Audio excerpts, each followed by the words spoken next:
Hello बच्चों, कैसे हैं आप सब लोग। आज हम पढ़ने वाले हैं मोशन के बारे में। इससे रिलेटेड इसमें टर्म्स जितनी भी आती हैं हम उनके सबके बेसिक्स एडवांस सब क्लियर करेंगे। वन डायमेंशनल मोशन के बारे में पढ़ते हैं। तो बिना कोई टाइम वेस्ट किए तो स्टार्ट करते हैं। सबसे पहले हमसे एक क्वेश्चन पूछ लिया जाता है, व्हाट इज मोशन। सबसे बेसिक क्वेश्चन यही आता है हमारे दिमाग में, व्हाट इज मोशन। ठीक है, मोशन क्या है कि जब कोई भी ऑब्जेक्ट, ठीक है क्या, when an object is changing its position, ठीक है, when an object changing its position then it is called in motion। ठीक है, जब ऑब्जेक्ट की जो पोजीशन है, ठीक है, वस्तु की जो स्थान है वो बार बार बदल रहा है या फिर एक बार या बार बार बदल रहा है, चेंज आ रहा है, इनिशियल और फाइनल पोजीशन में चेंज है, तो हम बोलते हैं कि वह हमारी वस्तु मोशन में है। ठीक है, मोशन जब हम पढ़ते हैं तो हमारे सामने कुछ टर्म्स भी आती हैं। उनमें सबसे पहला आता है हमारे पास डिस्टेंस। ठीक है, distance the length of actual path travelled by the object during motion. ठीक है, एक एक्चुअल पाथ, ठीक है, मोशन के दौरान जो हमारा एक रास्ता है जो किसी वस्तु के द्वारा उसको चला जा रहा है, उसी को हम बोलते हैं डिस्टेंस। ठीक है, डिस्टेंस एक स्केलर क्वांटिटी होती है। ठीक है, ये ध्यान रखेंगे, डिस्टेंस हमारी एक स्केलर क्वांटिटी होती है। अगर आपको ये नहीं पता स्केलर क्वांटिटी और वेक्टर क्वांटिटी क्या होती है, तो आप जाके मेरा फिजिकल यूनिट एंड मेजरमेंट वाला वीडियो देख सकते हैं। उसमें मैंने ये सब फिजिकल क्वांटिटीज के बारे में अच्छे से पढ़ाया है।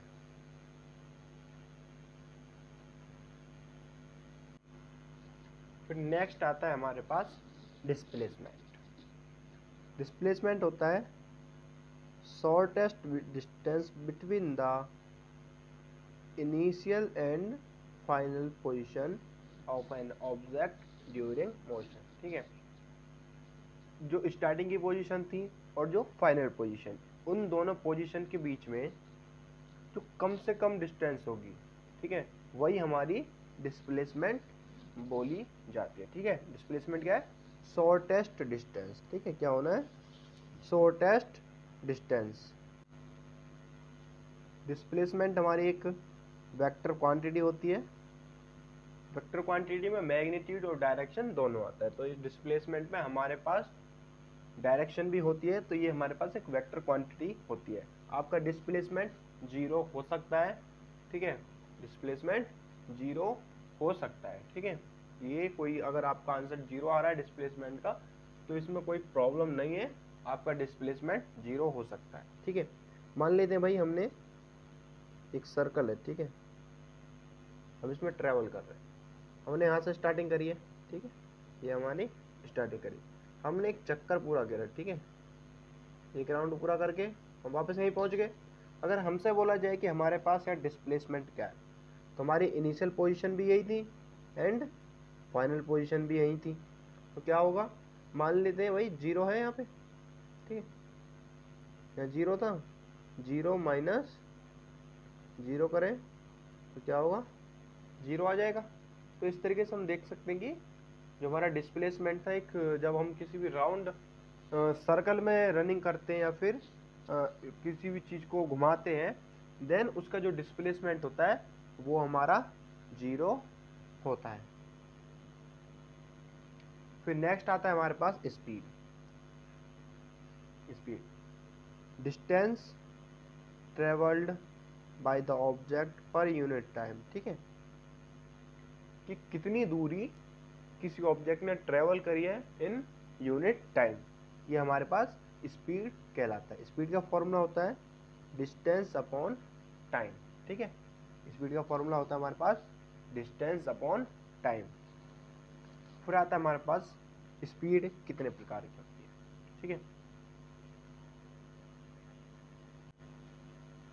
स्पीड हमारी चार टाइप की होती है। ठीक है, सबसे पहला आता है हमारे पास यूनिफॉर्म स्पीड, ठीक है, क्या आता है, यूनिफॉर्म स्पीड। यूनिफॉर्म स्पीड क्या बोलते हैं, when object covers equal distance in equal interval of time, ठीक है, equal distance in equal interval of time, बराबर दूरी बराबर समय में अगर आप हमारी जो ऑब्जेक्ट है, वस्तु है, वो कवर कर रही है तो देन उसे बोला जाता है यूनिफॉर्म स्पीड। मान लेते हैं आपने पहले घंटे में 10 किलोमीटर चला, ठीक है, पहले घंटे में 10 किलोमीटर चले आप, और दूसरे घंटे में भी 10 किलोमीटर चले, ठीक है, तो इस टाइम जो आपकी जो स्पीड है वो यूनिफॉर्म स्पीड हुई, ठीक है। फिर आता है हमारे पास non uniform speed, when object covers unequal distance in equal interval of time. मान लेते हैं कि भाई आपको जाना है कहीं करतारपुर, जो कि आपके घर से है 60 किलोमीटर की दूरी पे। जब आप जाते हो, ठीक है, तो कहीं कहीं पे आपको जाम भी मिलता है, आपकी स्पीड भी कम करनी पड़ती है, और अगर कोई प्रॉब्लम हो जाती है तो रास्ते में रुकना भी पड़ता है। तो ये एक एग्जाम्पल हुआ नॉन यूनिफॉर्म स्पीड का। मान लेते हैं भाई आपने स्टार्टिंग के 5 मिनट ठीक है 60 किलोमीटर के हिसाब से चले, 60 किलोमीटर पर घंटे के हिसाब से, लेकिन हो सकता है अगले जो आपने 5 मिनट चले थे वो 30 किलोमीटर पर घंटे की स्पीड हुए। तो यहाँ पे क्या हुआ, हमारे पास जो स्पीड थी वो यूनिफॉर्म नहीं रही, कभी बढ़ी कभी घटी, ठीक है। तो ये हुआ हमारे पास नॉन यूनिफॉर्म।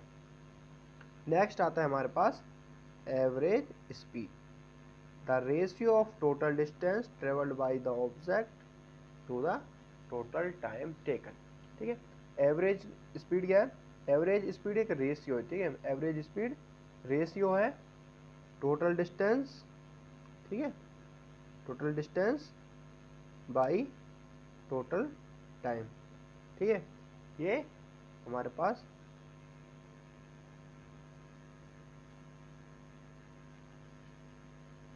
फॉर्मूला हो गया एवरेज स्पीड का। तो नेक्स्ट आता है हमारे पास instantaneous speed, speed at a given instant of time, ठीक है। आपको सब बोला जाए कि भाई जब आपका 4:40 हो रहे थे उस टाइम में आपकी स्पीड क्या हुई थी, एक पर्टिकुलर पॉइंट दे दिया जाए, तब आपसे पूछा जाए कि उस पॉइंट पे आपकी स्पीड क्या थी, देन उसको बोलते हैं हम इंस्टेंटेनियस स्पीड। आई होप आपको समझ में आया होगा।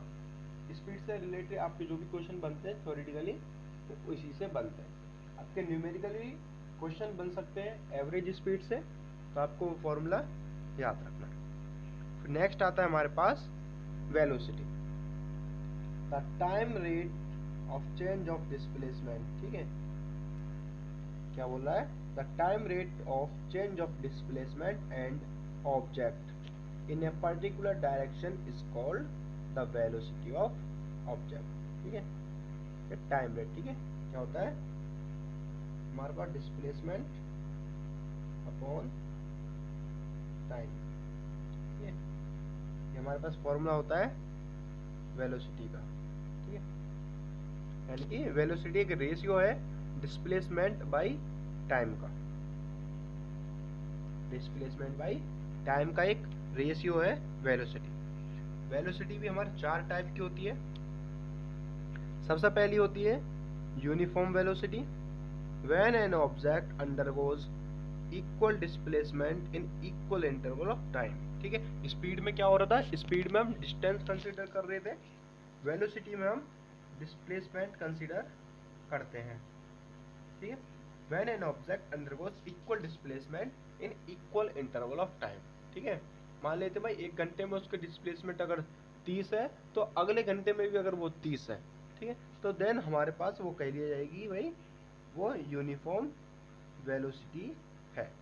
फिर आता है हमारे पास non uniform velocity, when an object undergoes on an unequal displacement in equal interval of time, या आपकी जो ऑब्जेक्ट है वो अनइक्वल डिस्प्लेसमेंट करें इक्वल इंटरवल ऑफ टाइम में। मान लेते हैं 1 घंटे में उसका डिस्प्लेसमेंट था 40 और फिर अगले घंटे में उसका हो जाता है 20, ठीक है। यहाँ पे हम देख सकते हैं कि जो हमारा डिस्प्लेसमेंट था वो चेंज हो गया, ठीक है, वो सेम नहीं रहा, देन हम बोलते हैं कि भाई जो हमारा हुआ था ये कहलाया जाएगा नॉन यूनिफॉर्म वेलोसिटी।